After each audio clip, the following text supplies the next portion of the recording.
For those of us who had the good fortune to work for the Appalachian Mountain Club in the Huts, the experience enriched us in many ways.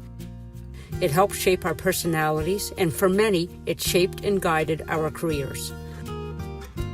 The hard physical work of packing, the daily chores of reaming the hut, cooking for huge crowds of hungry hikers, and answering their seemingly endless questions were tempered by the camaraderie we shared during raids, pack day excursions, and days off.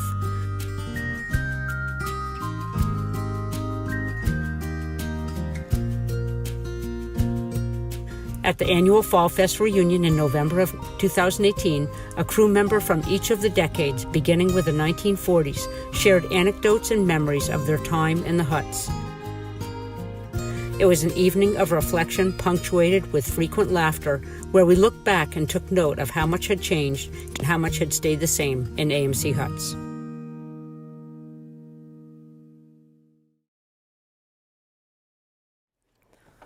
Okay, hi, I'm Jen Granducci, and I worked in the huts from 91 until 95. I ended at Carter and then had a retirement year at Tux because I was done cooking for people. So I'm here to talk about the huts in the 90s. You know, one of the things that I think is amazing is that these huts, you know, they become your home for the summer. And so all of us have had, you know, we have these shared homes throughout the mountains. So my first home in the huts was at Madison. Okay, as you can see, we, you know, dressed well in the 90s and certainly wore BFD clothes around for a lot more than just for the BFDs. Here we are at Lakes. They must have figured out that the bombs are not a good thing to have attached to the hut ever, so the bomb racks were placed far away from the hut. And at Lakes, it was kind of neat the way the wind would blow that would sort of sing as it whistled through the bombs. I always liked that. When I was coming up the AMI, I could tell when I was near the hut because the bombs would be singing. Okay, again, some more examples of good clothing. The person on the far right here, that is Tall Paul Scannell, and he was sort of a hut legend of the 90s. He loved to wear this purple and orange mushroom skirt and a shirt that said, "Die Yuppie Scum." And he would wear that proudly every pack day that he would go to the summit. And he also loved to walk around the cog wearing a gas mask, I think from World War II. And then we still had incinerators, and Tall Paul really enjoyed having the incinerator compete with the cog for which could blow out the most black smoke. So he'd put the bacon grease and the grease trap grease and everything in there, and it would be billowing, you know, and yes, he was 6'7" also, so he was kind of noticeable. At Lakes, it was the summer of 92. It was a pretty cold summer, cold and rainy. We made jokes that we were going to turn into Gollum, you know, with really big eyes, because we would go an entire stint not seeing the sun at all. We also ate very well in the huts. You know, we were testing some recipes to get ready for Fest at Madison. So we have some shrimp gumbo and, you know, variety of other fine wine. We also were lucky enough to have OH bring us some lobsters one time when we were at Madison. Lobsters and corn on the cob, which Liza Walker is showing off very well right there. So. All right, this was the leadership at Madison. On the right is Bob Kirshner, and who I'm sure would have been horrified that the Bob Kirshner Memorial pancakes were ever entered into the Hut cookbook because they sucked, and he never did that, that recipe. They would burn and stick to the griddle all the time. And that's Sparky Coop, who was not quite 5 feet tall, and had, long blonde hair and would kick ass packing up the Valleyway, passing by all the goofers. She was an impressive force. The friendships, like everyone has mentioned, that you make in the huts are just incredible. Some of my lifelong friends, closest friends, were certainly made there. This must have been in August, I think. So. All right, we made a lot of coleslaw, I remember, because we decided that packing fresh veggies for salads was sort of a waste, that they would get kind of mushy and then they'd freeze in the fridge anyway because we could never get the temperature right. So coleslaw it was, but hut coleslaw could actually end up being pretty good.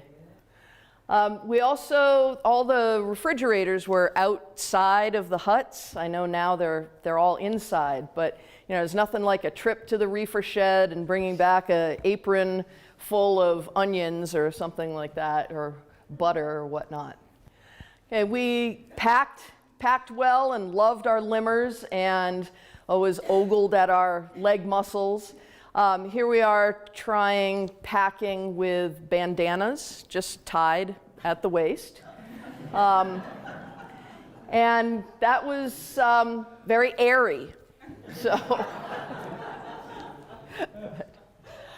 this is Squeege, Stephen Squeege Rushmore. He had just graduated high school, and here he is showing off his pack skirt. He was first-year crew at Madison when I was there, and was sort of infamous for one day his cook chore was to ream the kitchen shelves. So we came back from, I think we hiked to Lakes for lunch or something. We came back, and the fecal bucket and sponge were on the kitchen counter, and we said, "What is that doing there?" "I cleaned the shelves. That was my cook chore." With the bathroom stuff. Well, he's now the founder and CEO of a multi-million-dollar global company. So, go figure.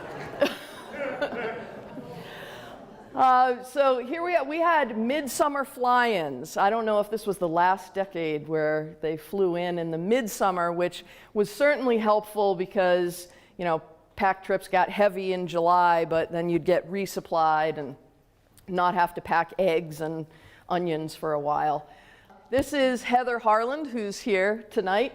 And we had come up with this great idea one time on the Hutmaster set of days off. We were talking about, some first-year crew that were kind of causing issues in a few of the huts. And we said, wouldn't it be great to just work with other hut masters, because everybody knows what they're doing and you don't have to really kind of be in charge and worry about things. So we devised this way that everyone could do crew switches so that we would all the hut masters would be at Lakes for a 3-day set. This was the first hut master set at Lakes, and they still have kept up this tradition. So I'm really psyched about that, because it was a blast.